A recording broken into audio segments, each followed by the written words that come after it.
In the tapestry of life, where every thread holds a story, America in Black and White emerges as a haven for the voices echoing through the heart of our communities. In this podcast, we wade through the rivers of our collective experiences, celebrating the vibrant hues of change brought forth by the whispers of hope and the roars of action. It's more than just a conversation. It's a journey into the heart of our society, illuminated by the light of those daring to dream and do. Join us, and let your voice be the melody that guides us toward a dawn where every color finds its place in the masterpiece of our shared destiny. Together, let's paint a future brimming with the positives that dwell in our minds and the actions that shape our world. Good evening, family, and welcome to the season premiere of Season 4, Episode 1 of America in Black and White. Welcome to a moment we've been building towards with intention, discipline, and purpose. Tonight is not just another episode. Tonight is the Season 4 premiere of America in Black and White, a platform where truth stands tall, where our stories breathe, and where our brilliance refuses to be dim. Every season has its heartbeat, but this one begins with a thunderclap because tonight we open our new season with a man whose leadership has shifted classrooms, transformed districts, and elevated entire communities. A man who has spent more than 25 years proving that when you lead with courage, strategy, and compassion, you don't just change schools, you change lives. Dr. Jonathan A. Brown is a force, a builder, a strategist, a champion for equity who has turned vision into measurable victory. From Philadelphia's high schools to national consulting rooms, from higher education lecture halls to community spaces where hope is rebuilt, Dr. Brown has shown us what it means to lead with purpose and deliver results. And on this season premiere, we honor the journey, the discipline, and the legacy of a man who embodies the every spirit of transformation. So share this stream, call somebody, bring them into the room because season 4 starts right now and we're beginning with power. Ladies and gentlemen, Dr. Jonathan Brown. Mr. King, thank you for that warm introduction. Well, thank you for being here and blessing us with your presence. Is there anything you'd like to share with the audience before we get into the show? Well, I'm just grateful to God for the opportunity to serve his purpose and to be here with you this evening and talk about this wonderful work that I've been able to be a part of over the last few decades. Wow. Well, I tell you, I'm really happy that it's us that we have you here, and I definitely am ready to delve into this because I want the people to learn. First, I want them to learn a whole lot more about you, the person. So, can you tell us who was Jonathan Brown before the titles, the degrees, and the leadership roles? Before all of those things, I was a brother and a son and a child of God. And so I've been fortunate to be the youngest of three biological children. I have several foster brothers and sisters who are a little bit younger than me as well. That has helped shape my experience. And I've always tried to give honor to God and to bring pride to my family through my words, deeds, and actions. And Wow. so I'm not a perfect person by any stretch of the imagination. I've had my share of challenges, but I've always sought to do what I've understood to be right. Okay. So, what was your earliest memory of seeing education as a pathway rather than just a requirement? I mean, as early as my own experience in kindergarten, I could begin to see clearly the differences between students who were academically inclined and those who struggled. And for those of us who were academically talented, there were opportunities provided to us that were not provided to our classmates that didn't take learning as seriously or didn't have the same backgrounds to come to school as ready. So in kindergarten, my own experiences, I saw that there were a wide variety of experiences available to me and others when we took advantage of education. As an adult, I saw the difference when I became a teacher for the first time in the South Bronx.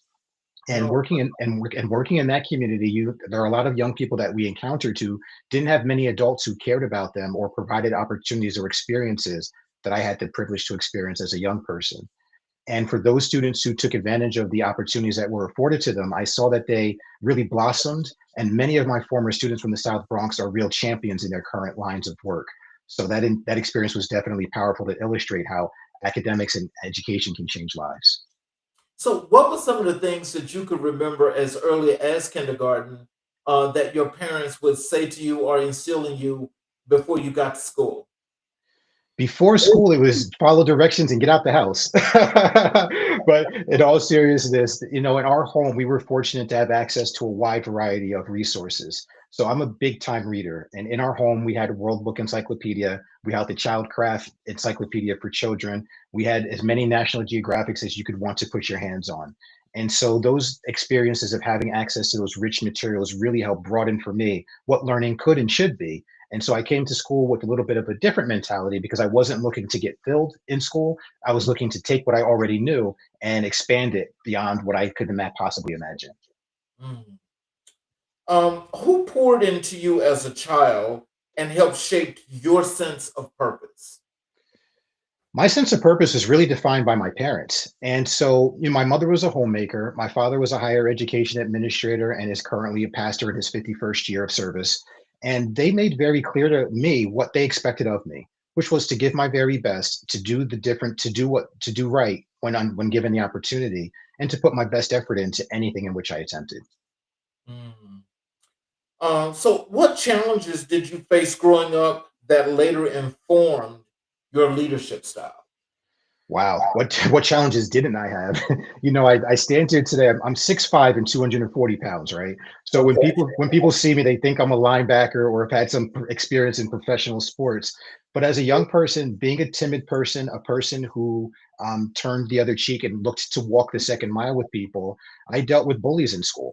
As early as third grade, there were people who would make fun of me for the way that I spoke, the effort that I put into my classwork, and just the overall success I was experiencing in school. Furthermore, there were teachers who weren't always available to meet my needs as well. And so, coming to school with the rich background that my parents were able to afford me, sometimes school just wasn't it. There wasn't much to extend my learning, there wasn't much to engage me. And those were real challenges that permeated throughout my academic career as a young person. Wow. So in just thinking about that, and you're one of those kids that was doing your work. You took pride in that because it was instilled in you. Yes. When you had these folk that were trying to criticize you to break that, what was the resilience that poured through you that was not going to let that stop I had a very clear vision of what success is. And, growing up in Plainfield, New Jersey, it's an urban community with a very rich history. And I had an opportunity to see what success is and what it was not. And because I was clear that success was supposed to be part of my destiny, I was very aware of what would happen if I made decisions that weren't in line with the expectations that others have had of me, my family in particular. And so when those opportunities to do wrong were presented, or when people made fun of me for doing the right thing, honestly, it didn't bother me too much. you? While you wish that everybody would love and like you for who you are, I Right. understand that that kind of friction's part of the process of making progress. And Right. so, while I wish I could tell you that everybody loved me and could encourage me, that wasn't the case, and didn't really affect me in too many ways, other than to just be aware of what others' experiences are. And I got to really understand why some people were haters, for lack of a better term, or didn't see success in the same way in which I did, and why they might serve as obstacles to that. So I did a lot of learning from those experiences as well. So, with that experience and with your students, I mean, have there ever been any students that's in your class that you've come across that's faced some similar situations that you maybe had to give them a pep talk and help them to get through stuff like that? Absolutely. I mean, and students of all different varieties and backgrounds. And, one of the areas in which I experienced real success as an instructor in the classroom was with students with disabilities. And for students who learn differently, the way in which my classroom was operated was really designed to be inclusive and multifaceted in the ways in which we ask students to demonstrate their understanding and learn new information.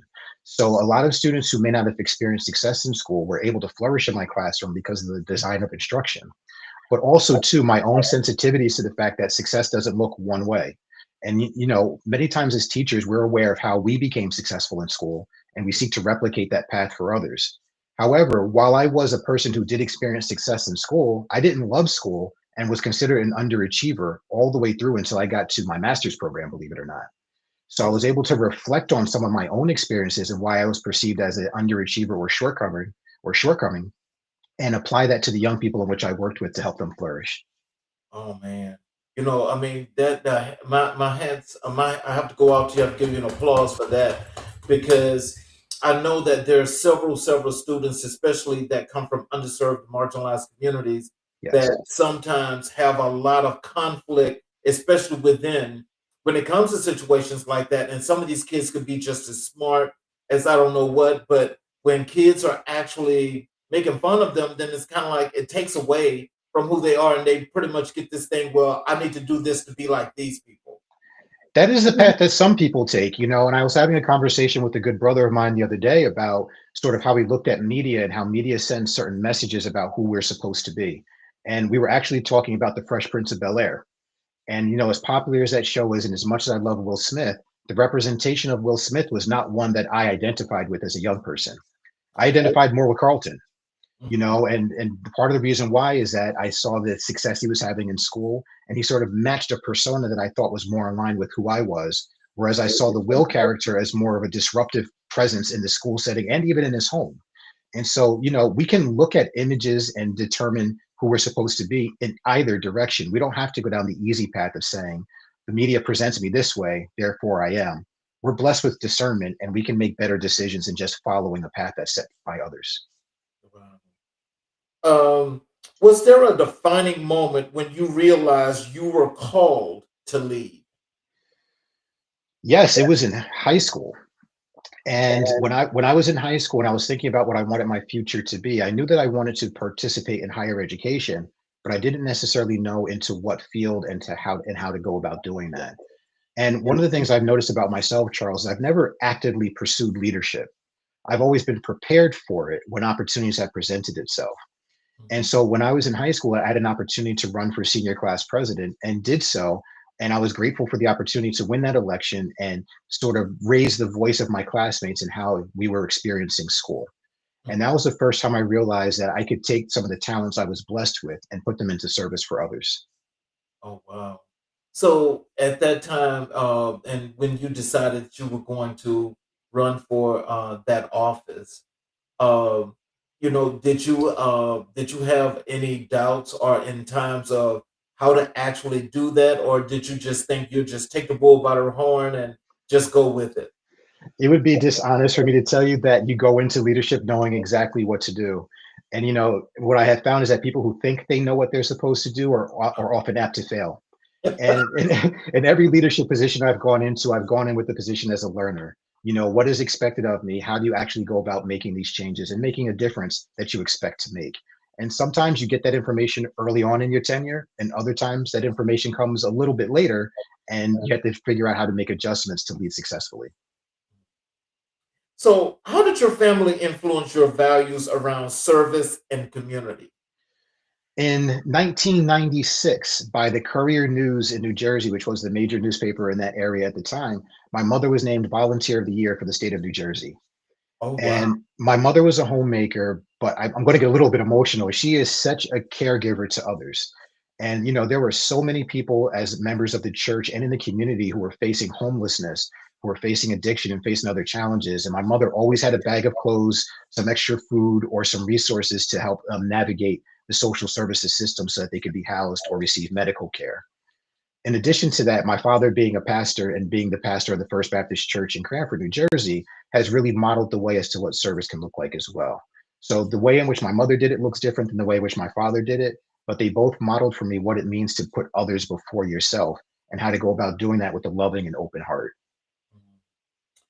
What role did faith, discipline, or mentorship play in your development? Ooh, all three have played a role. So you'll have to remind me of some of them as I come back to them.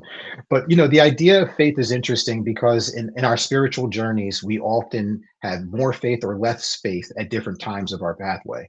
And in the absence of strong faith, there's always been hope that the faith would return and build there. Charles, in a number of different professional experiences I've had some pretty big jobs to complete, from restructuring schools to helping lift school districts out of negative accountability.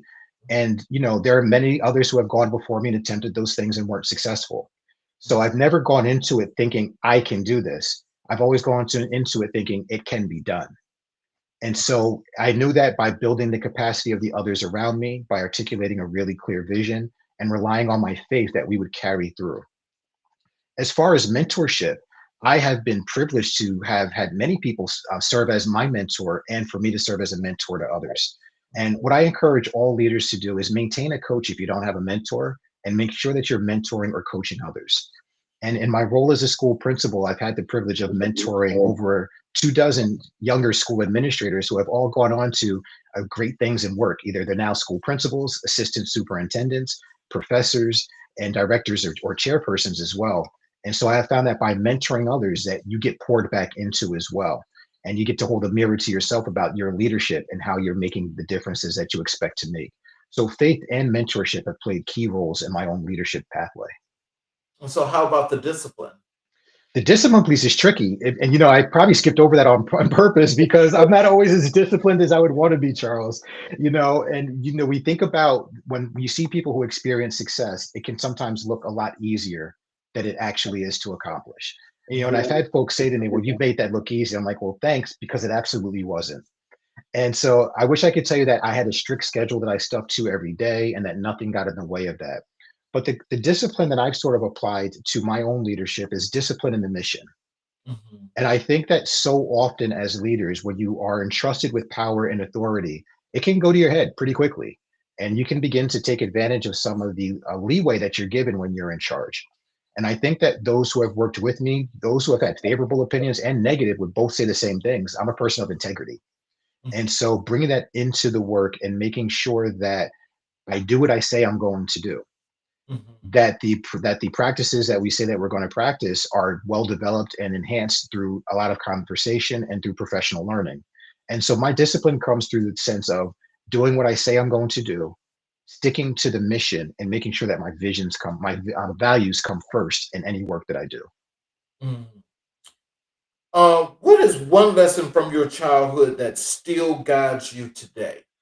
Ooh. I think that one of the lessons I had as a child, and I mentioned before that I grew up in a home with foster siblings. And so I had a number of brothers and sisters who came into the house with different circumstances, and it taught me not to take much for granted. And while I had loving parents who took care of me and kept me, I had several foster brothers and sisters who didn't have those basic things or did not have the experiences that I had. So I never took for granted the opportunity to go on trips with my family, the opportunity to go on vacation, the opportunity to read the books that were available to me, the opportunity to be in a loving home. And so I developed a strong sense of empathy and gratitude as a young person, and that has stayed with me throughout my life. Oh, wow. How did your own schooling experiences shape your beliefs about equity? What's interesting about that, I mentioned before that I was not a great student as a young person. Mhm. And part of the reason I know now why I struggled in school, which is I was recently diagnosed with ADHD and believed to potentially be on the spectrum. And when that information was brought to me, it clarified for me so many of the struggles that I experienced as a young person. And not having necessarily someone know that those things were challenges for me really helped me begin to understand that there are multiple ways in which success presents itself in school. Mhm. And so having that information in my head has helped guide the way in which I lead and how I talk to folks about the pathways that they're on. Mhm. So, what does taking care of the people who take care of our kids mean to you personally? That's everything. And I mentioned before, Charles, that when you get into a leadership position, sometimes that power, that authority, it can go to your head. And Mhm. there are leaders who forget that there are other professionals who have skills that may be equal or greater than theirs, and that they are also coming to work with a with a purpose to make a difference in the lives of children. Because of that, I've made it a priority to understand that I can't be in every classroom when you're a school principal and deliver instruction. Right. You can't sweep every hallway, you can't serve the lunch. You can see those things throughout the course of the day, but you can't do all of those things. And recognizing that it takes a team and a village to raise healthy and strong children and to appropriately educate them, it led me to understand that no one can carry out the mission if they're not well taken care of in the workplace. And as a leader, that led me to develop a leadership framework called WIRE. And that's the wire stands for wellness, intentionality, respect, and empowerment. And those four domains have guided my leadership in terms of how I support others in meeting their own missions with, and going about doing the work. So, Mhm, for example, part of my background is I'm trained in trauma informed practices and coaching. mhm. And having that background, every meeting I go into, it starts with one question: how are you feeling today? You'd be surprised how regularly people report that no one ever asks them how they're feeling and actually listens for the answer. And when you lead by first caring about the people, they then understand that I care because I care about them, that it's okay to care about the mission and recognize that in this work, we're all human beings. I've made mistakes, Charles, several, right? And the way that you learn and benefit from those mistakes is when someone takes you under their wing and says, look, that wasn't the right decision. Let's talk about that and put a plan in place to ensure it doesn't happen again. And that for me is how I've gone about leading the adults that I've been charged with supervising and managing and leading, is making sure that I'm aware of what their needs, wants, wishes, and dreams are, and accounting for that and how I go about leading them. And that means not handling everyone the same way and not treating every situation the same way, but recognizing that when you meet the needs of the adults will in turn meet the needs of the children. So as you think about how you grew up from a kid going through school from the beginning, coming up to the point of where you are now, what are some things that you could tell or you could say to young people, especially those that are listening right now, as to some things that they should or should not do, and how to go about their everyday lives, to make sure that they stay on the right path? The one thing I would tell all young people is be aware of who you are. When you're young and you have dreams and hopes and aspirations, that's the spirit talking to you about who you are and what your purpose is supposed to be. And what I have found is I knew pretty early on that being a leader was going to be an important part of my journey, that having integrity, that being a learner was going to be important. And so I prioritized those things in my life when distractions presented themselves. What I would tell young people is that little voice in your head that dreams, those dreams that keep you up and sometimes in the middle of the night, listen to it and pursue those dreams. And when that doubt creeps in, understand that that's normal and natural, but it's not necessarily a meaningful conversation in that your brain is telling you that should make you quit or stop doing the work. It's sometimes when things get really good for you, it gets hard as well. And that's not the time to give up. That's the time to reinforce your purpose and your why. The other thing I would tell young people is nothing's going to go the way you expect it to, and that's okay. As long as you keep your eye on what your vision is and expect that there will be ups and downs, backs and forths, up disappointments and points of jubilation, but it's not going to go the way you expect. And just because it doesn't go the way that you're expecting it to go does not mean that you're not on the right path. It doesn't mean that you're not going to accomplish your goal. So just be mindful of those practices that you have to employ to be successful in life. You have to have a clear vision, you have to have strong values, and you have to have resilience to accomplish the goals that you set for yourself.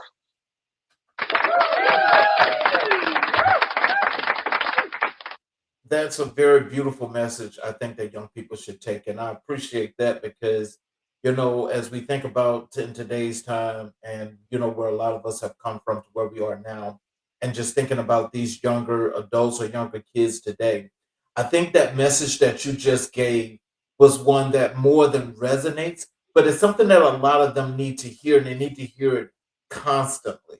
Yes. Because, if they don't hear it constantly, then it's just like, oh, well, I guess I'm doing nothing right and nobody cares and so forth. And they just go lollygag. But that message was really clear. And I really appreciate you for saying that. Let's talk about your career in education. What drew you to the field of education more than 25 years ago? Natural inclination to do the work. And so, when I was a resident assistant in college, I had bulletin boards in the hallway with words of the week and geography to help people understand the world a little bit differently. When I was in high school, I had an opportunity to serve in a peer leadership program where we provided learning to one another and at a local elementary school. And it was very natural for me to engage people in the process of where are you, would you like to go, and how can we work together to get you there. It also helps when you have two sisters who are educators as well. So, it was very common in our house to line up the stuffed animals and the cabbage patches and get our books out and play school. And, I look back on some of those experiences and they were actually important to learning how to go about becoming a teacher. So, it was always a part of my background, the idea of delivering instruction and helping others grow academically. And I just sort of took to it like a fish to water.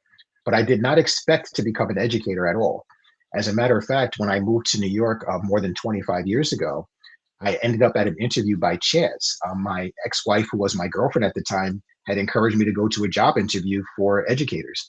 And I was like, I don't want to be a teacher. And you know how it is between boyfriend and girlfriend. She got me to get there.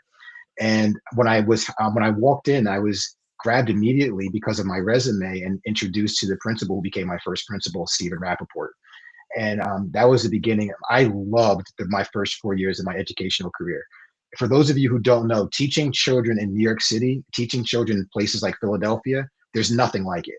Children everywhere need high quality educators, but there's something special about children in our largest cities that really bring a lot of joy to this work, partially because of the challenges that come with helping them experience success, but also the appreciation those students demonstrate when you help them achieve their goals.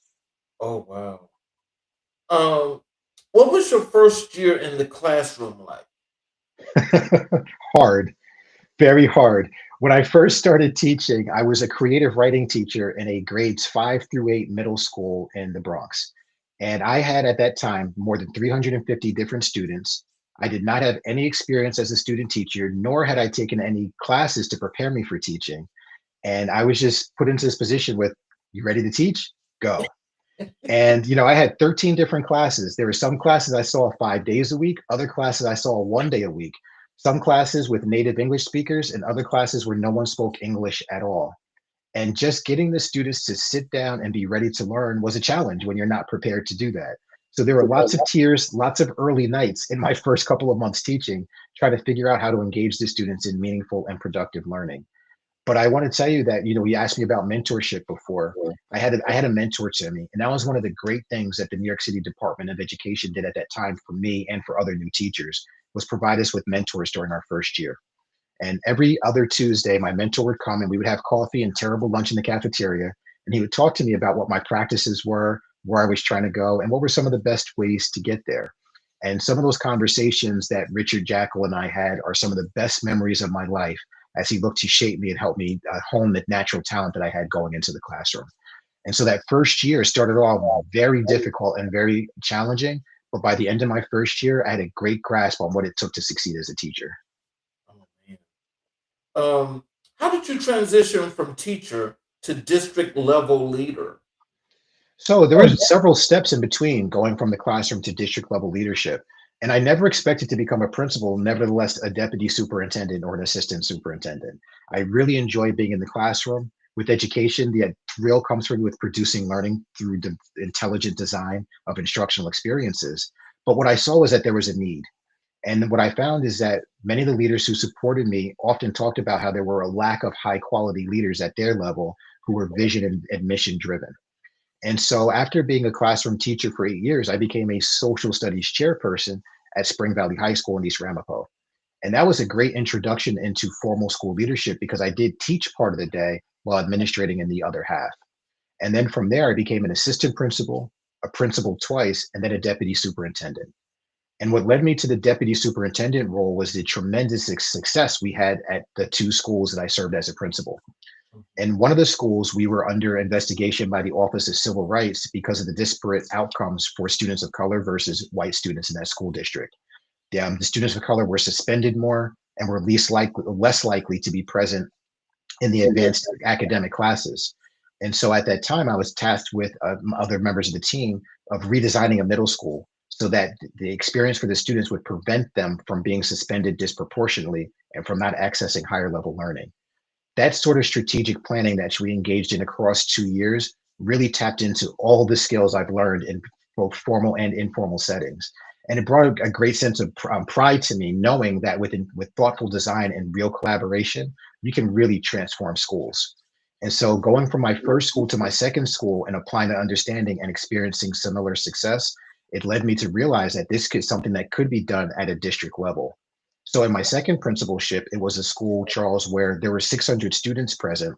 And prior to my first year, there were 400 documented suspensions, Wow. right? And so I said documented because there were other suspensions that weren't documented. The school had demonstrated a minimal proficiency for students. We were in the single digits, and we had a growth score from New York State of 0 out of 20. By year number 4, we went from 400 suspensions to 11, and we increased our growth score from 0 to 16 out of 20. We improved attendance for teachers, attendance for students, and more importantly, we empowered young people to take on leadership roles in the educational setting as well. And that led me to aspire to help districts acquire those same sorts of systems and practices so that more students could benefit. And then I had the privilege of becoming a deputy superintendent of a 7,000 student school district in 2018, and we were able to replicate that work there as well. Can you tell us how prevalent or did the prison to pipeline system also play a part in that? The school to prison pipeline is real. Mhm. And every school principal has played a role in helping that pipeline operate, whether Mm, we've wanted to or not. Okay. mm, It's one of the big disappointments early in my career before I developed more skills and more tool sets and more tools and more resources. Suspensions, unfortunately, were necessary. And you see very clearly what happens to a young person when they get suspended from school once. They often feel discarded. They never come back to school and perform better academically. And you often lose whatever trust you had with those young people in order to get them to do what you were expecting them to do. And mm, so, unfortunately, I have had students who have ended up in the justice system. And those were students who, in my opinion, did not get what they needed from school. I'll also tell you that, schools bear the brunt of the responsibility for the outcomes for young people, but it's not schools alone that determine those outcomes. We mm. have to begin to have broader conversations about what's happening in our young people's homes, their communities, their religious institutions, and everywhere else that they spend time, part of their day. Their day. Mm. So, in said situations like that, what are some of the things that you implemented or changed to help this process and help the students? First and foremost, I developed relationships with students. And so when I became a principal in Mount Vernon and New York, if you don't know anything about Mount Vernon, money earned in Mount Vernon, home of Heavy D and Denzel Washington, it was a school community where there are a number of different challenges because of a lack of consistent leadership. When I took over Longfellow Middle School, which eventually became Benjamin Turner Middle School, Charles, I was the 10th principal in 14 years, Mm, and I was the fourth in 5 years. oh, That wow. lack of consistency showed in the way in which students conducted themselves in school because the expectations constantly changed for the adults and the young people. And so when I got there, I was like, well, of course, the young people aren't following the rules. What are they? Where is the consistency? Where are the relationships with the young people that help them understand what they're being asked to do and then actually follow through on those things? So, first and foremost, I developed relationships with the young people to better understand who they are and so that they could understand why I expect the things from them that I expect from them. The Mm, second thing is that you need alternatives to traditional disciplinary consequences. And that requires developing a truly collaborative and creative school community because there are some people who are just like, suspend them, send them home. I don't want them here, without mm, thinking about the consequence of that, both for the student and for them going on the long term. And so, one of the practices that I was able to develop as a principal was something called the Good Standing Program. And the Good Standing Program clearly articulated for students what we expected from them behaviorally and academically. And every 5 weeks, students would find out whether they were on the good standing list or not. Now, the good standing list was made up of students who were making an effort to meet the expectations. So we recognize that all students aren't ready academically, but the question is, are you making the effort? And so to encourage our young people, if they attended extra help but still weren't experiencing success in class, they were considered to be in good standing because they were making the effort.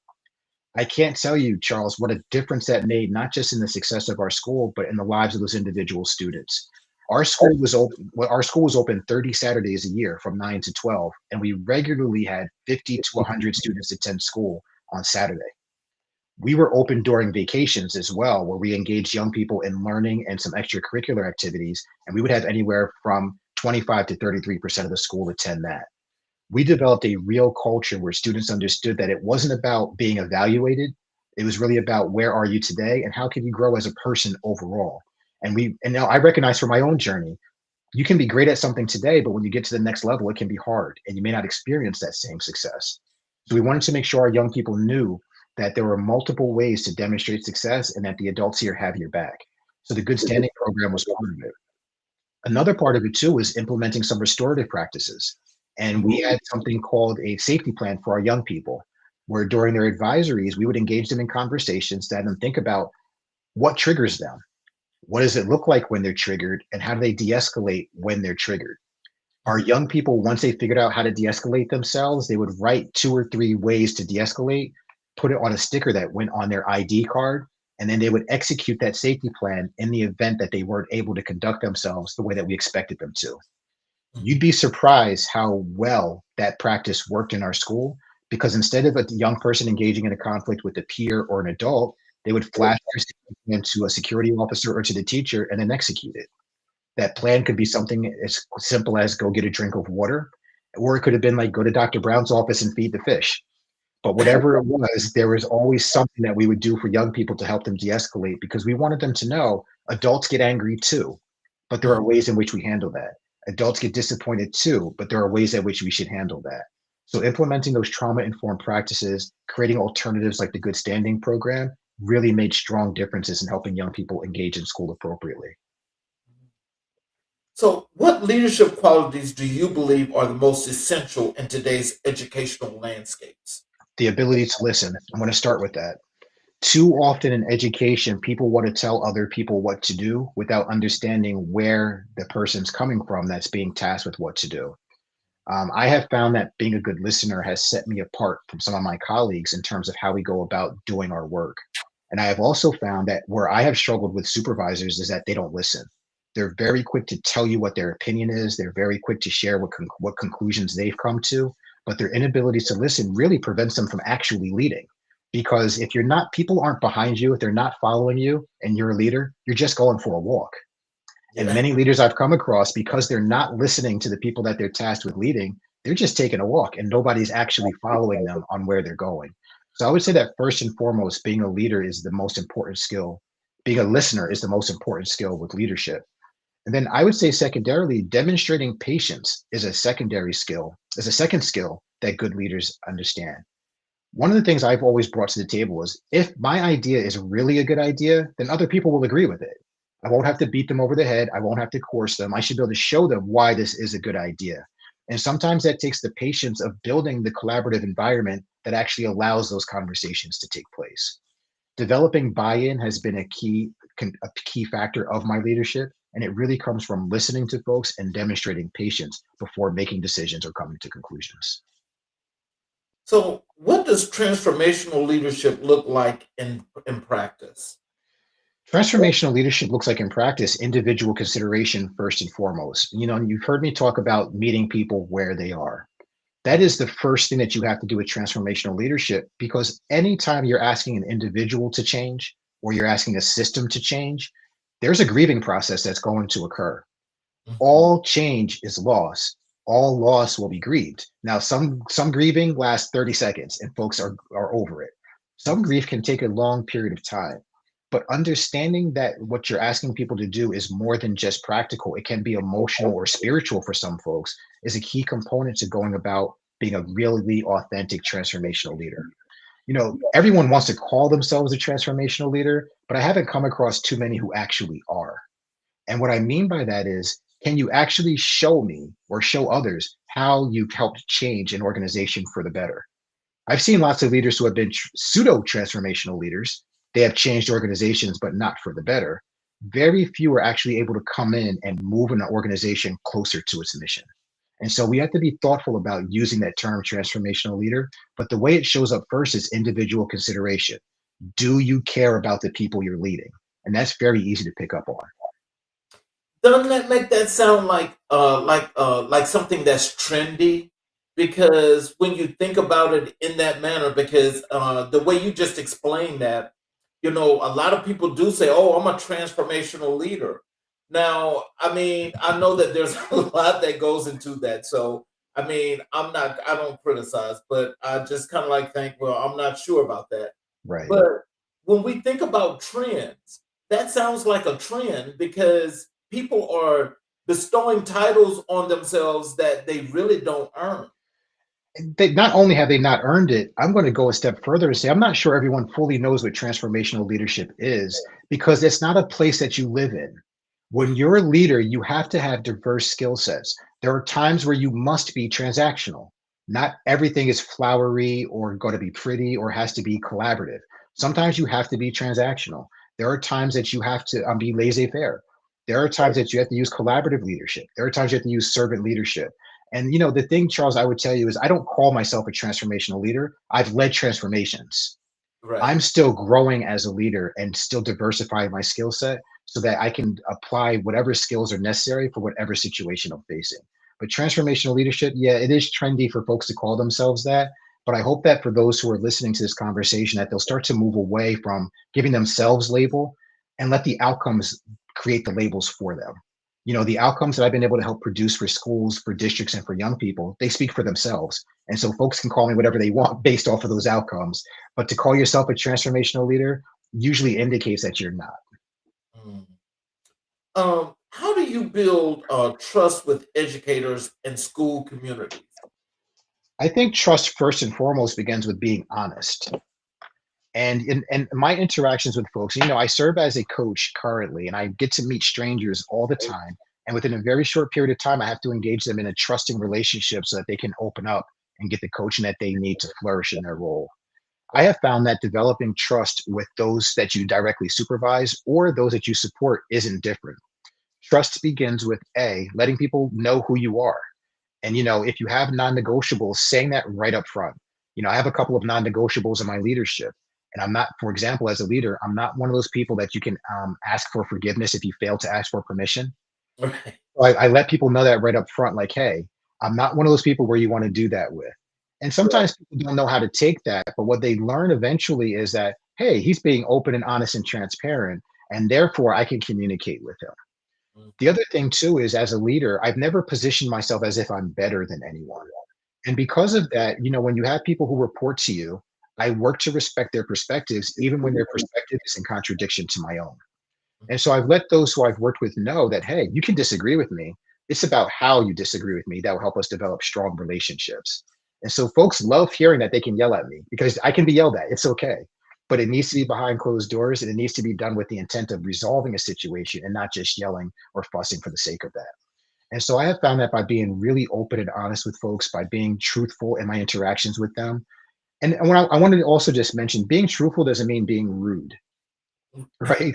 There's being truthful requires some tact as well. And not every truth needs to be shared, and not every truth should drive every decision that you're making.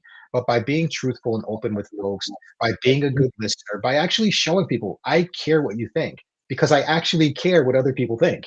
I go into every situation believing that there's something for me to learn, even in potentially contentious situations. So I think that developing trust for me has been relatively easy because of the trust that I demonstrate by being truthful and bringing integrity to the forefront. What is the biggest misconception people have about school leadership? People really don't understand what the principal's job is. Principals are responsible for every single thing that happens in, on, and around the school campus, even things that have nothing to do with education. For example, if there's a power outage in the neighborhood, that affects what the principal's day looks like. If there is a sick staff member, that affects what the principal's day looks like because they have to generate coverage for those programs. Principals are tasked with having hundreds, if not thousands, of interactions each and every day, and it is very difficult to transition from one topic to the next. I think too many people, those who supervise school principals and those who work for them or are members of school communities, don't show school principals nearly enough respect for the diversity of skills that their job requires. Being a school principal, you come every day with a sense of understanding about what you want to accomplish, and there are exigencies that will present themselves that prevent you from accomplishing that. And folks don't often take that into consideration when they're interacting with the principal. Too many people see principals as gatekeepers, either the person who can give them something or who won't give them something. But honestly, school principals are middle managers. They have bosses that they report to as well. There are policies and laws that affect the decision making of school principals that most folks never even heard of or even knew were factors in principals' decision making.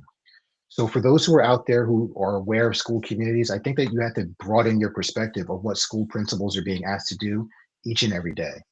Every year, the job gets more difficult and more complex, and there has to be a greater respect for the complexities of their daily jobs.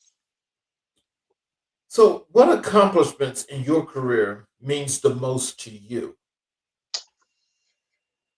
Ooh, I think the leaders that I've mentored, watching them become leaders who mentor, leaders who transform organization, leaders who take care of the people that take care of their kids, has been the greatest joy of my career.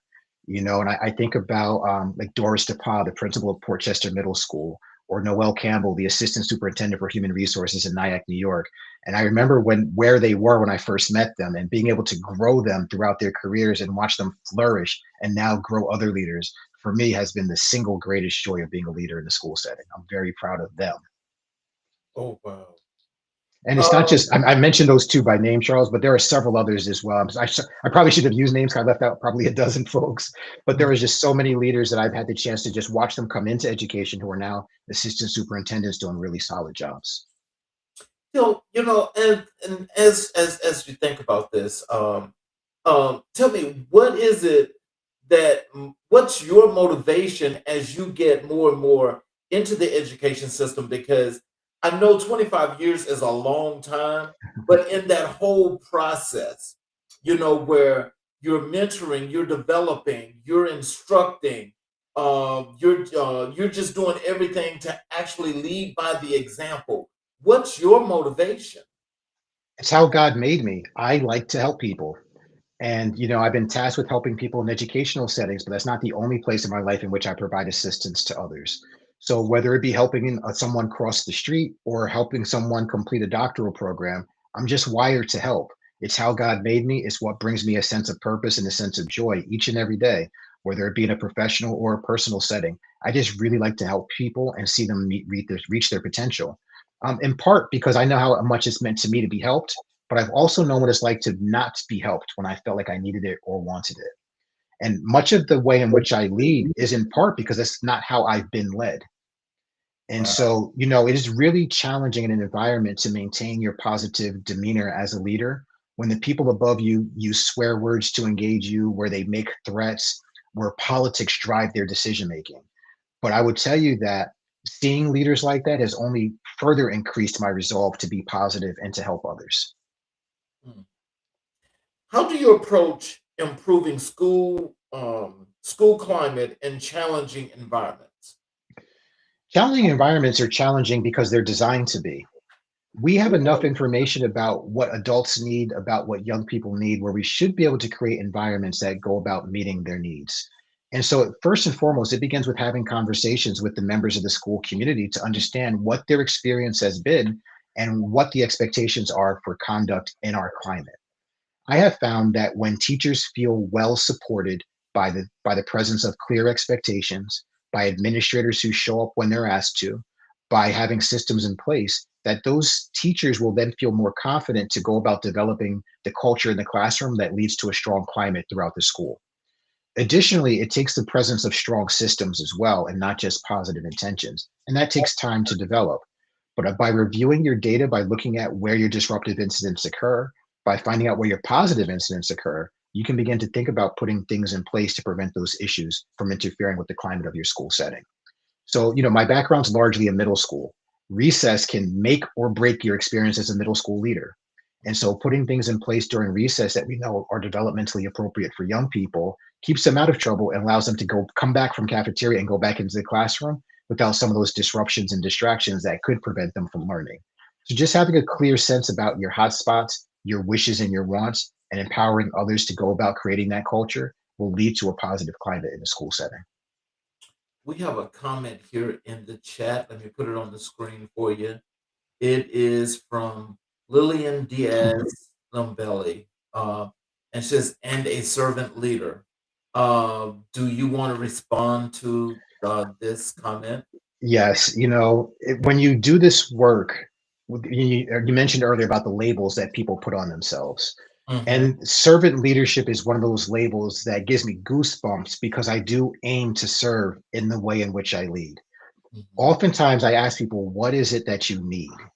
And I will start challenging conversations with, what are you looking for as an outcome here? And can I or can I not meet that?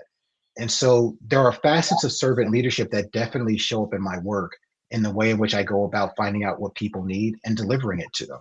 So servant leadership is definitely in my toolkit, But I'll tell you, there's not one style that I would say I predominantly use in my approach to leading. What does equity mean to you beyond the buzzwords?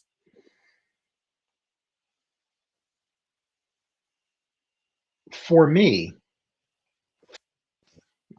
I'm sorry, Charles, I lost you there just for 1 second. Okay, yeah, it's like you froze. So what does equity mean to you beyond buzzwords? To me, equity unfortunately has taken on sort of a negative connotation based off of some political changes over the last decade, but I'll try to focus on the positive meanings of equity. And equity is really about, are you mission driven or not? When you are a school leader, the mission in school districts doesn't say, for the children who come to school ready, I will accomplish these things. Or for the students that I like, I will make sure that we provide these experiences. Every mission statement says all. And all means that you understand that everyone does not come to school with the same set of experiences, skills, or perspectives. And it is a responsibility of the school. We do not make cogs in school. Schools are like gardens. We grow cucumbers, we grow tomatoes, we grow spinach, right? And if you've ever had a garden before, every cucumber comes out a little bit different. Every tomato comes out a little bit different, but there's still tomatoes, there's still cucumbers. And part of what we're supposed to do in school is not guarantee universal outcomes for young people, other than every student should grow and work towards their full potential by the time they leave a public school setting. Let's transition over to your work in the community outreach that you do and the impact. Can you tell us why is community engagement essential to school success?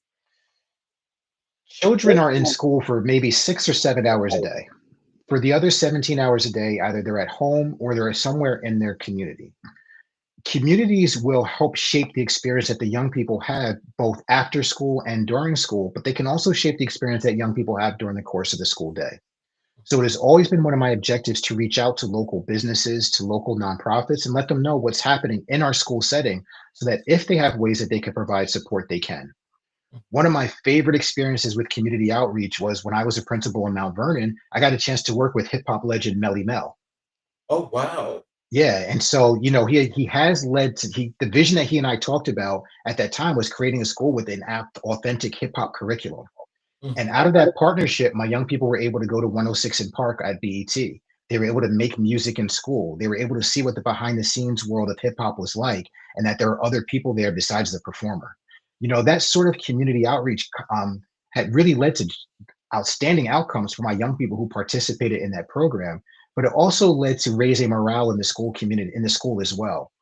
I just use that one example, but when you have your local businesses and your local community members participating in the life of the school, it raises morale not just for the young people, but for the adults as well, because you feel like you're doing it together. Mhm. And one of the best examples I can think of in terms of reaching out to the broader community is when I was a principal in Mount Vernon, after school violence was an issue. And Mhm. we created a community town hall and we brought together people from city council, people from local nonprofits, people in the neighborhood who were concerned. And by bringing those people together, Charles, one of the things that we learned was that everyone saw the problem differently and no one had an accurate perception of what the actual problem was who was out in the community. But Wow. because they had come to us and were willing to have conversations about the needs of our community, not just the complaints about the community, we were able to develop a plan that led to a drastic reduction to the point where we had zero violent incidents across a 2 year period. So when you reach out to your school community, you can solve problems that you can't solve on your own, but you can also get investment in the young people that you can't produce by yourself either. So, can you tell us in doing this community outreach, what's the impact of reaching the parents, or do you have a lot of interaction with the parents of these students? Absolutely. So one of the things I was able to help facilitate as a principal was Saturday Academy for our parents, which was called Parent University. Mhm. And by bringing those parents in, we were able to not just expose them to the curriculum that the young people were learning, but also just to learn some of the philosophy that we employed about educating our young people. So by bringing those parents in, they got to see firsthand what a safety plan was and how you would go about developing it. They were able to see where our students were performing on state assessments and why that wasn't good enough and what were some things that we were aiming to do to help students improve their performance in those areas. So when you bring in your school community, you're no longer talking in hypotheticals, but you're talking in real concrete ways that people can see and feel in some cases to help them understand how they can contribute. And as a result, at the very least, not every parent is able to be fully engaged due to the circumstances of their lives. But by engaging parents in the ways in which we have, it does increase engagement, and at the very least, it decreases disruptive parents when they Mhm. understand what you're doing and why you're trying to do it. Mm. What have communities taught you that textbooks never could? The soul and spirit that people bring into any space is something that can't authentically be conveyed in literature. When every community has its own beat, its own vibe, its own culture, its own way of doing things. And if you don't come into a community open enough to find out what those experiences are, you end up not becoming a part of that community at all, and you probably won't be there very long. I have learned from communities there's lots of different ways to just live life, right? Like I've made decisions for myself and my family because they made sense to me. They're the ways in which I knew how to do it. But going into these different communities in which I've had the chance to work, I've learned there's lots of ways to be a parent. There's lots of ways to be a student. There's lots of ways to engage in school successfully. So I've learned there's lots of ways to love. There's lots of ways to succeed. There's lots of ways to be a community other than the way we think in our own heads. How do you build authentic relationships with families? So with families, developing authentic relationships requires being proactive. Unfortunately, many times in school settings, we wait to reach out to families when something's wrong. Mhm. The student has violated the code of conduct or they're struggling in school. That is one of the worst ways to go about developing authentic relationships with families. And so one of my favorite practices as a school leader was standing outside in the morning with my cup of coffee, greeting families as they dropped off their children. You'd be surprised how that consistent presence develops a sense of trust for families and a sense of comfort with them as well. When they see that bright smile that you try to flash every morning and give them a wave to let them know their child's going to be okay with you for the next several hours. Another way to do it is just by making those proactive phone calls and saying, "Hi, I'm your child's principal. Just wanted to say hello." And so those two things have been part of my practice that have enabled me to be proactive in developing really strong, authentic relationships with families. What role should schools play in community empowerment? One of the things that schools do that drives me a little bit crazy is that we think about our students as our customers. We think about our families as our customers. That's not what they are. We're not a business. The students are our product. Mhm. Whatever we do for them is what they will carry out into their community. So, a large part of educating our young people should be based on a sense of action research. What does the community need its young people to do? And not just teaching them in abstract ways. So when you become really engaged in the community as a leader and you have a sense as to what the vibe of the community is and what they need their young people to grow up to aspire to be, you can and should bring that into your educational setting and make sure that their students' experience is tailored to meet the needs of the community in which they live. There's no value in teaching students how to fish if you don't give them access to water. Mm. So, how much better would that be if they took the politics out of that? I would Politics have unfortunately played too prominent a role in my personal career and in just decision making in schools in general. However, we understand that politics are part of anything that people are going to be part of.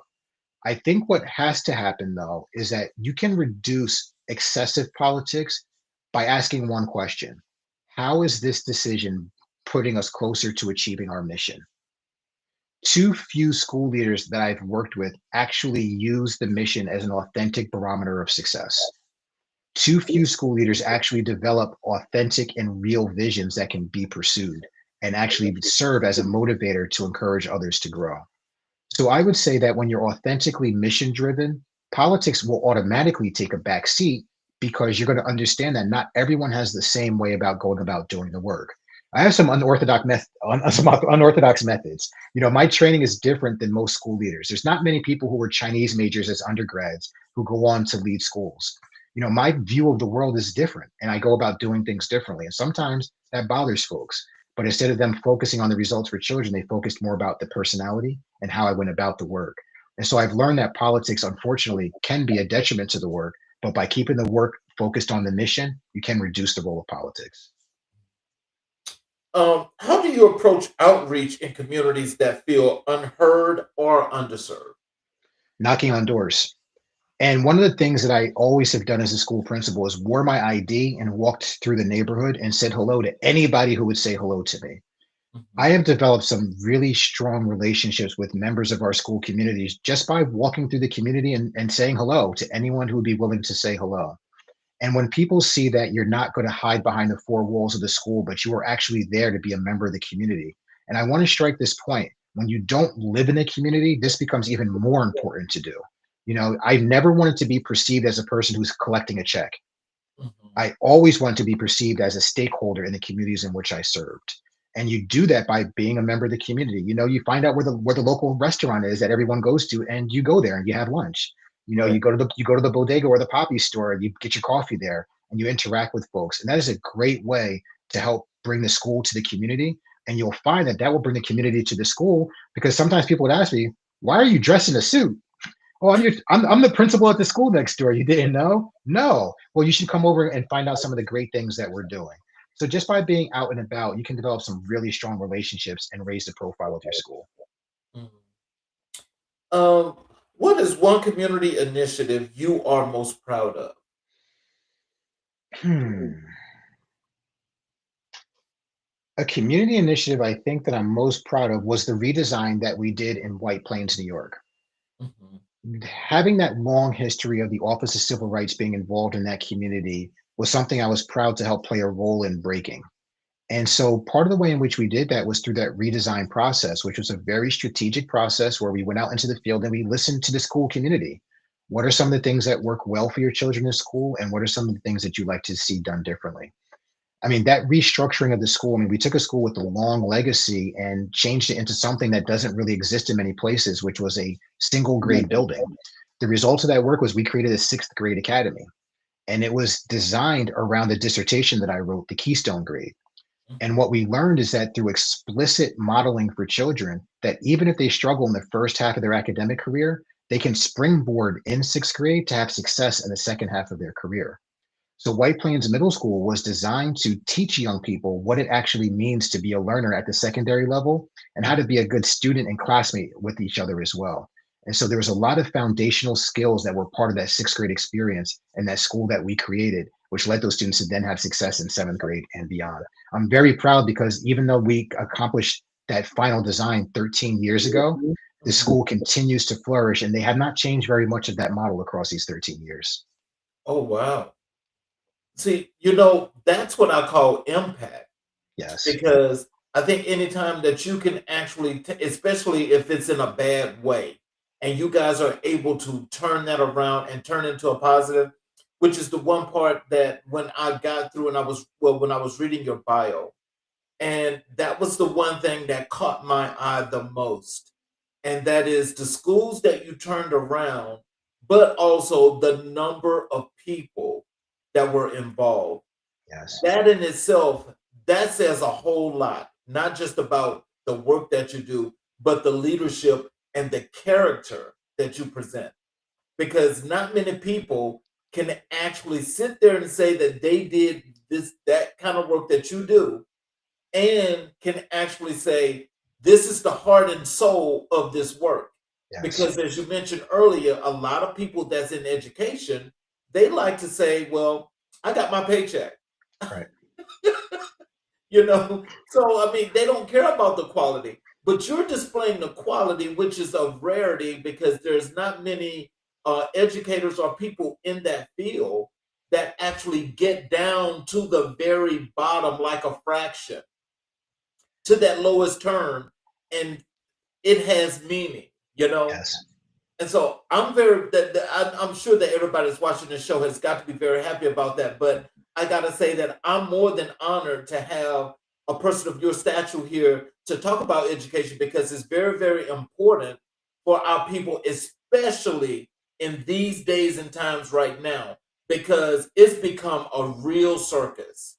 It absolutely has, Charles. And I just want to say this: if everyone would just read a book, our country would be in a lot better situation than we are currently. It just being educated is something that we should all be proud of. we should all look at school as the central provider of education and say, there's something in this that I can get that would be of benefit to me. Right. And as a person who can help deliver that to young people, why would you not want to? And Wow. one of the things I would say is that I'll take some of my colleagues off the hook. I don't think that people just collect their check. I don't know that everyone knows how to get down to that next level. And Wow. I have found that there are people who have really good hearts, but don't necessarily have the experiences or the skills, which is part of the reason why I do the work that I do now. I Mhm, love sharing with folks these outside the box approaches and sometimes these overly simplistic ways that you can have a true impact in a school setting. mhm. And because education hasn't changed the way it goes about educating children very much over the last 100 years, a lot of folks don't know how to bring innovation and creativity into the work. Their heart might be in the right place, but their skills or their perspective does not allow them to have the impact that I've been blessed to have in school settings. I don't want to again make sure that I'm not coming across as being rude, but can you tell us, like, in a process like that, because what you're saying is so true. Like, in this whole thing, because some people kind of like just get there. Right. Okay, I'm talking about some of the educators; they just get there when they don't actually have those bare bone minimums that can go deeper, as you mentioned. Why aren't they just relieved? They're not What? relieved for a couple of reasons. One, nobody wants to do that job. you know, I've worked with some great teachers across the years. I mean, some phenomenal teachers who have outstanding leadership skills, who have shirked the responsibility of becoming formal school leaders because they see just how demanding the work is and how hard it is. What they don't see are the rewards that come with it. They see the hard parts. And so some of the very best teachers don't become school leaders. And what that means, Charles, is that sometimes you have people who aspire towards leadership, but maybe don't have the background or skill set that should position them to be leaders. And so I feel very strongly about this. There's two ways to become a great principal: have been a great teacher or have been a great school counselor or social worker. Mm, If you are great in your field of in the people personnel side, being a counselor or social worker, you will be a great leader because you understand people, you understand systems, you understand success. mhm, And as a school leader, all I've ever tried to do was replicate the environments that I created in my classroom, just on mhm, a much larger scale. mhm, And sometimes when people go into leadership, they are motivated by the bigger paycheck, the authority, and sometimes the freedom that comes with being a leader. When you're a classroom teacher, you can't go to bathroom whenever you want. But when you're a school principal, you can. And that flexibility appeals to some people and not necessarily the moral purpose behind the work. And morals have always driven how I've gone about doing the leadership work. And not everyone has considered what role morals and values should play in their leadership. mhm. So, how do you ensure the community voices shape policy and practice? You start by actually listening to the voices and then reflecting what you hear and the information in which you advocate. I have often changed my mind after getting new information from people in the community, either because what I was asking or what I thought needed to be done wasn't relevant, or because it couldn't be done, or because someone had a better idea. And so when you actually go out into the community and you talk with folks and you find out what their perspectives are, the next step is to amplify those voices, not diminish them. Too often, I want to say this carefully, but truthfully, oftentimes we go into communities with people that look like me, and Mhm, people who look like me undervalue those parents because we don't perceive them as being appropriately educated. mm, They don't use they sometimes don't use standard English, or they have broken English, and we feel like their contributions don't matter as much. Basic respect should make us want to hear what a person has to say, especially when they're sending their most valuable commodity to us on a daily basis. Parents don't keep their best children at home and send us the ones that they want to go to school. They send us who they have. right. And whether they love them the way that we think they should or shouldn't doesn't really matter. They sent them. And because of that, we owe them a certain amount of respect to hear what they say and ensure that our decision making reflects their wants and needs as well. Mm. You know,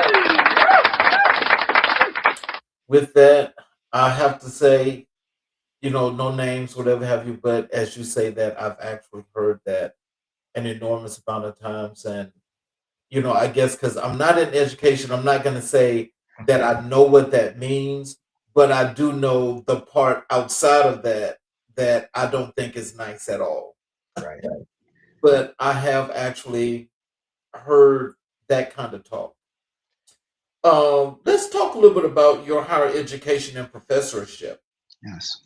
Can you tell us what motivated you to teach at the higher education level?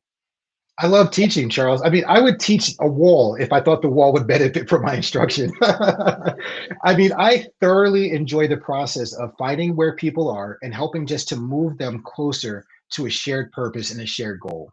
I first had the opportunity to be a professor before I even finished my master's degree. Mm. And when that opportunity was presented to me, I was like, I get to work with adults and help them learn. Great. Part of it was I wanted to help the adults learn, but I also wanted to challenge myself to see if I could adapt to moving from teaching middle schoolers to teaching people who were the same age or even in many cases older than I was at the time. Teaching adults requires a very different skill set than it does to teach children. And because I like to challenge myself, I really saw it as an opportunity to broaden my skill set and just get better at being an educator overall. What do you believe future educators need that they aren't often getting? The truth. Teaching isn't what most people think it is. Oftentimes people think that teaching is going into a classroom and pouring into empty vessels. And for some people, they do that. They go into classrooms and they tell children everything that they want them to know and not necessarily what they need. Teaching is a complex interaction between adults and children that really hinges on an adult's ability to be flexible, responsive, and practical in the solutions that they seek to provide to young people. Teaching is not writing lesson plans, grading papers, and delivering instruction. It's about how do you deliver instruction to 25 children when two of the other children in the class may have been impacted by a traumatic event on their way to school that day. Teaching is about how do you take people who may have missed instruction for a period of time, but help them catch up, despite the fact that it may be challenging for you to provide them with that learning experience that they missed because of attendance issues. Teaching is about motivating people to become more than what they ever thought they could be. And you don't do that by just simply grading papers and grading tests. The most important feedback you give is very rarely in the form of a number score or a letter grade. The most important feedback you often give to young people is when you get on their level, when you kneel down at their desk, look them in the eye and find a way to inspire them to be even more than they are at that moment. Teaching is hard and it requires an understanding that it's going to present lots of challenges. So, how do you prepare aspiring leaders for the realities of the field? The first thing I get the leaders to understand is that success does not come early in leadership. To be an effective leader, you often have to come in and do very little initially because all change is difficult in organizations. And when you come into a leadership role, you represent both physically and spiritually a change in that organization. Going into it, you may be enthusiastic and eager to bring about all these things that you wanted to do when you got in the role, but your first responsibility is to find out what are the authentic needs of the community I'm leading. Mm. And so that can take time.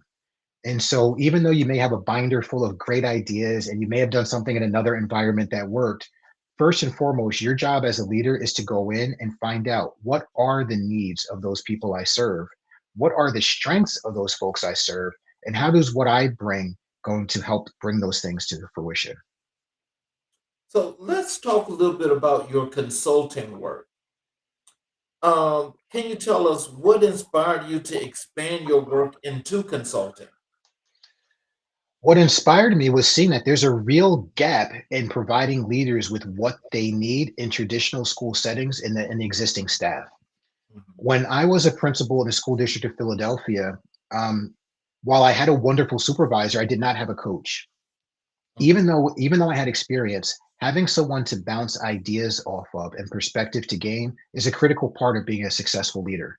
If you want to guarantee failure as a leadership, make decisions in isolation. You won't succeed.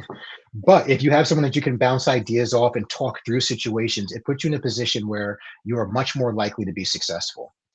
I find that in my consulting work, each and every day, I get to work with people who are stuck with a different problem or a situation and they're seeking to get better. And because they're seeking to get better, they're open and receptive to doing the work differently and to receiving different ideas. It brings me great joy when I go to New York or whether I'm in Pennsylvania or whether I'm working in Maryland and I'm working with leaders who are stuck and then through a 40-minute conversation are no longer stuck in the way that they were prior to that. The other thing I like about that consulting allows me to do is introduce some of that creativity in many more school districts than just working in one. That has helped establish me as a difference maker in this field. And creativity is often an underemphasized aspect of leadership. But because I've been able to be successful in bringing creativity into the work, going into schools and supporting leaders with how they can bring their creativity into the work to make a difference also brings me joy in this role. So, what are the most common challenges districts bring to you? The most common challenge that districts bring often centers around interpersonal conflict. Mhm. Districts are made up of lots of competing priorities. They're made up oftentimes of unions and different bargaining groups, and sometimes they have different priorities. And where I should say their priorities can present differently. So interpersonal challenges is the first and most prevalent concern that leaders bring to me. How do they convey important information in ways in which it will be received? How can they work through a conflict with? Sometimes it could be their secretary that they have a conflict with. It could be another administrator in another building. It could be those that they're seeking to lead. But interpersonal conflict is by far the most common issue that I'm asked to help with. How do you help leaders move from intention to measurable action? The first thing we do when we talk about intention is that intention tied to an actual vision. One of the things that I get an opportunity to do, Charles, when I consult, and I don't work with school districts that don't have living, breathing missions, visions, and values. If you don't have a breathing mission, vision, and value statement, I can help develop one for you, but I won't work with a school district that does not believe itself to be mission driven. Having Mm, a very clear mission and a vision that supports that is how you take positive intention and turn it into action. The pathway to hell is made of good intentions. yes. And there are lots of school leaders that I've seen have good intentions that were misaligned with what the authentic needs of their school community are.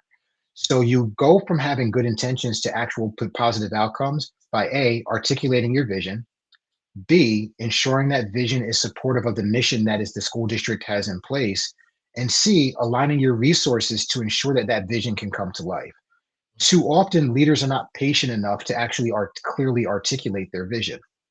And I'll share this story with you. When in one of the schools in which I was a principal, our vision statement was in pursuit of a national blue ribbon. It is our responsibility to promote the social, emotional, and academic growth of our students. Now, I can remember that a decade later because it was real. And while we did meet the criteria for the blue ribbon, unfortunately, we didn't earn it. But the teachers would call me Dr. Blue Ribbon behind my back, and I loved it because I knew that they knew what it was we were trying to accomplish. And so anytime I laid out a plan and asked folks to consider doing something differently, they're like, oh, here comes Jonathan. He must want to earn that blue ribbon again. And so they understood why the actions were being outlined for them the way they were because they understood what the intent was and they saw that it was producing wins for us along the way. So, what is the biggest barrier to sustainable school improvements? Well being. Mm, Oftentimes, and I'm going to speak from my own personal experience here, many times the success that I've experienced in schools was just sheer willpower. It wasn't because we had the resources, it wasn't because we had the best plan, but it was because myself and others were willing to just work ourselves into states where maybe we weren't as healthy as we should have been. And as a result, sustaining that over long periods of time can be extraordinarily difficult. Part of what I coach folks on, as I mentioned before, the WIRE framework, is that wellness, intentionality, respect, and empowerment are keys to succeeding long term. And if you don't put the wellness of the organization on your plate, if you don't put your personal wellness on your plate and prioritize those things, you may experience success, but it will be short lived. how do you tailor your consulting approach to different communities? So I start by finding out who the communities are and what it is that they actually need. And what I tell the folks that I work with is that the service that they're receiving from my team is customized to their specific needs. And while there are canned programs that we provide at Catalyst Education, all of our programs are not to be used in every school district. And so when school districts reach out or we reach out to them, we really want to ascertain clearly what is it that you're seeking to accomplish and how can we build a program that will help you achieve that goal. So we've worked with school districts as large as the New York City Department of Education and their equity office to other school districts that were tiny, but making sure that we listen to what their needs are and that we design something from scratch to support them has been a key component to that. And taking our existing offerings and adapting them as well is another way we go about meeting those needs. So, what is the most rewarding part of teaching graduate students? When they complete their programs, adults bring so much into the educational setting that makes it difficult for them to successfully complete. When you're a young person, you have to go to school, so you have to be there. When you're an adult, despite the fact that you're paying money, life can life and get in the way of you completing your tasks. And so, as a graduate school instructor, I often have students where they're taking care of an ill parent, they're raising their children, they have complex jobs that get in the way of them completing their work. And so, designing instruction and providing supports that allow them to navigate life while completing complex work in an advanced degree brings me great joy when they complete the program. So, how do you integrate real world leadership challenges into your coursework? Through the conversations that I have with those I teach. So much of my teaching style is not just about putting information on a board or asking people to read things, but by engaging folks in dialogue about what their experiences are, their understanding of what it is we're trying to accomplish, and what might be some obstacles that get in the way. And so by really getting on the ground level and finding out what the needs are, the perspectives are, I have found that's great success there. What trends in education concerns you the most? Grading. The fact that we're still giving letter grades and number grades to students is beyond confusing to me. Grades don't tell us a whole lot about what students know or are able to do. Yet, so many of us think that when a child comes home with an A, it means that they were successful in school. An A means that you were successful in completing the work.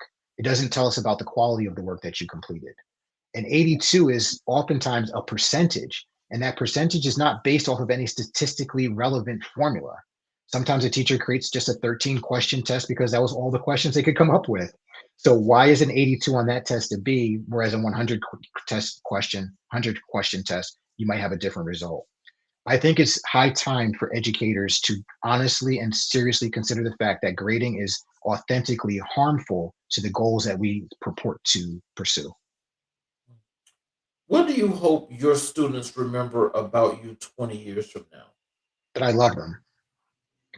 Every student got the very best from me, and I educated every child as if I was them. Mhm. I sought to give every student whatever it was I thought they needed to be successful. I'm certain I failed in that area for some students. I'm certain of it, just because I'm not flawless. And research says that you're not going to meet everyone despite your best efforts. But I want every student to know that I authentically loved them and gave them my very best every day.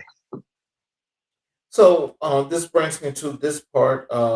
When we chatted, I told you we do Black History 365. Yes. And I asked you who were the most influential persons in your life and career.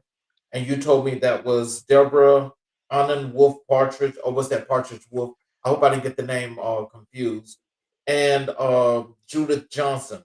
Can Yes. you tell us why are they so influential in your life? I'm going to start talking about Deborah Wolf, who is the former Grand Basilisk of Zeta Phi Beta sorority, who has she served 5 different presidents in advising them on educational policy. She is a Black woman who has a high school in Alabama named after her, a dormitory at Trenton at the College of New Jersey, and that Jersey City State University, the School of Education, is named after her. She worked for the United Nations, and she did everything within her power to ensure that anyone who came in contact with her left better than when they met her. She always talked about the power of education, and I referred to her as my Aunt Debbie. She was the associate pastor at my father's church. Mhm. And every time I saw her, it was education, education, education, education. And that really stuck with me about the importance of formal education and how it could change your life. This was a woman who was a Tuskegee Airman at a time where women had very few rights, but because she didn't let anything stop her, that allowed her to persevere. And Judith Johnson, who was a former regent in the state of New York and my mentor and a superintendent, embodied many of those same characteristics. She advised Bill Clinton as a deputy secretary of education for elementary education. and she was a superintendent that transformed two different school districts. But the thing that they both had in common was the unwavering belief that a high quality education is what would truly change the world. What lessons from their leadership continue to guide your work? That this work is not easy. Oftentimes, we go into leadership and we want to just do the work and achieve the outcomes that we aspire towards. What I learned from both Ms. Johnson and Dr. Wolf was that to achieve great things, you will go through great obstacles. That every time you're on the verge of accomplishing something great, every and any force that can stop you will present itself. And that's when you have to deepen your resolve. So what I've learned from both of them is that whenever it begins to get hard, that means you're usually on to something really good that's going to make a significant difference in the lives of the children that you serve. Well, and so, how do you honor their legacy through your own services? I try to honor their legacy by embodying the spirit of excellence that they demonstrated consistently. I am not perfect. I'm a deeply flawed person. I make mistakes. There are areas in which I'm still seeking to grow. But whenever I put on my suit and tie and I leave the house every day to go do that my job, I try to make sure that whomever I'm interacting with is getting the very best, not just that I can offer, but that is available. And that has encouraged me to stay on top of my professional training, to have as much information as I can possibly have, and the most cutting edge skills and strategies to provide others as well. So just making sure that I'm putting forth my best effort every day is what I carry from those two. Well, I want to tell you that you have made this season 4 premiere about as premierable as possible. I want to thank you for being here because this is truly, truly awesome. What are some words of wisdom and encouragement that you have for our audience in closing? And also how they can connect with you via your website, that is your social media, any of those things that you'd like for them to know. So thank you for that. And if you want to get a hold of me, the website you can best get a hold of me is catalyst-edu.com or jabrownleadership.com. So those are the two websites you can find me at. You can also find me at LinkedIn. I'm pretty easy to find. If you search Jonathan Brown, I pop up pretty early. Middle initial is A. So those are some ways that you can stay in touch with me. Charles, can you just remind me that, as far as the words I'd like to leave with the audience today, is that if you're doing anything of value for society, people will try to stop you from doing it. I would strongly encourage you to surround yourself with people who are positive, people who are going to encourage you, people who aren't going to let you drop the mantle when it gets heavy. When you are making a difference in the world, even people who are claiming to be of support to you can sometimes become obstacles in that process. So just surrounding yourself with positive people, people who will encourage you, motivate, and inspire you is what I recommend to everyone who's out there who's looking to make a difference in this world. Well, I'll tell you this, Dr. Brown, we definitely got to have you back. And I just want to make sure that in closing that our audience realize that this show sets the stage for the rest of this entire season. And so I just want to close this by saying, what a way to open a season. But Dr. Brown, tonight you didn't just speak, you set a standard. You reminded us that leadership is not a title, but a responsibility. You showed us that when we invest in people, we elevate systems. When we honor our history, we strengthen our future. And when we lead with intention, we create possibilities that echo far beyond our lifetime. This is the synergy of that a season premiere deserves. This is the tone that sets the pace for everything to come.